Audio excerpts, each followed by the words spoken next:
সফলতা আনতে পেরেছি কিনা জানি না, তবে একটা সফলতা আমার জীবনে এসেছে, শহীদ প্রেসিডেন্ট জিয়াউর রহমানের কণ্ঠে যেদিন স্বাধীনতা ঘোষণা শুনে হিন্দুস্তানে গিয়ে ট্রেনিং নিয়ে খালি পায়ে হাফ প্যান্ট করে যুদ্ধ করার সুযোগ পেয়েছি। সে কারণে আমার নেতা শহীদ প্রেসিডেন্ট জিয়াউর রহমানকে আজকে প্রতিবাদ সভা থেকে প্রথমে আল্লাহর কাছে দোয়া চাইব, আল্লাহ পাক এই ব্যক্তিটিকে, যে ব্যক্তিটি বাংলাদেশের রাজনীতির ক্ষেত্রে একটি সহনশীল ভূমিকা পালন করে বাংলাদেশের সকল মানুষকে একত্রিত করার চেষ্টা করেছেন, সেই শহীদ জিয়ার জন্য এই জোহরের নামাজের আগে সবাইকে দোয়া করবেন।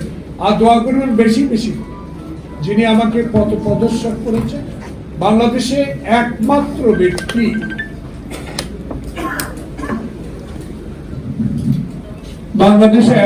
ব্যক্তি যিনি 5টি আসনে একই সাথে দাঁড়িয়ে বাংলাদেশে কোনোদিনও পরাজিত হন, যে ব্যক্তিটি তার স্বামীকে নির্মমভাবে হত্যা করা হয়েছিল একটা কুচুক্তি মহল, যে ব্যক্তিটিকে শহীদ জিয়া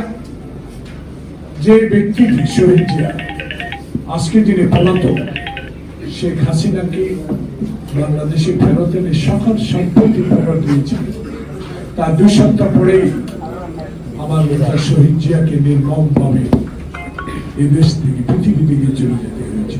এগুলো জনগণের মাঝে এখন অনেক কথা জাগে, এদিকে যেতে চায় না। সেই বিধবা স্ত্রী এরশাদ বিরোধী আন্দোলনে সকল কিছু সহ্য করে শেখ হাসিনার সকল অত্যাচার অবিচার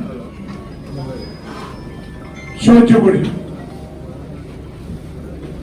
এরশাদরা বলে বেইমানি করেও নির্বাচনে গিয়েছিলেন, কিন্তু দেশ নেত্রী বেগম খালেদা জিয়া তার আপসী নেতৃত্ব প্রমাণ করে দিয়েছেন যে আমি কোনোদিনও স্বৈরাচারের কাছে মাথা নত করব না।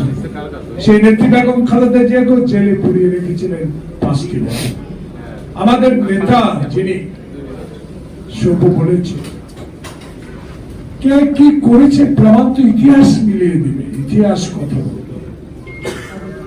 কারণ ইতিহাস এখন বলে শেখ মুজিবুর রহমান কোনোদিনও বাংলাদেশের স্বাধীনতা চায়, উনি তো ভুট্টো এর সাথে আলোচনা করে প্রধানমন্ত্রী হতে চেয়েছেন।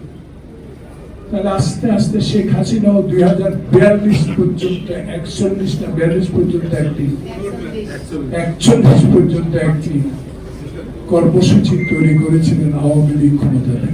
আল্লাহ পাক শেখ হাসিনা, তুমি বাংলাদেশের সকল কিছু ধ্বংস করে দিয়েছ, সকল বৈধ সাংবিধানিক প্রতিষ্ঠানগুলো ধ্বংস করে দিয়েছ, বাংলাদেশের মানুষের অর্থ চুরি করে বিদেশে পাচার করেছে।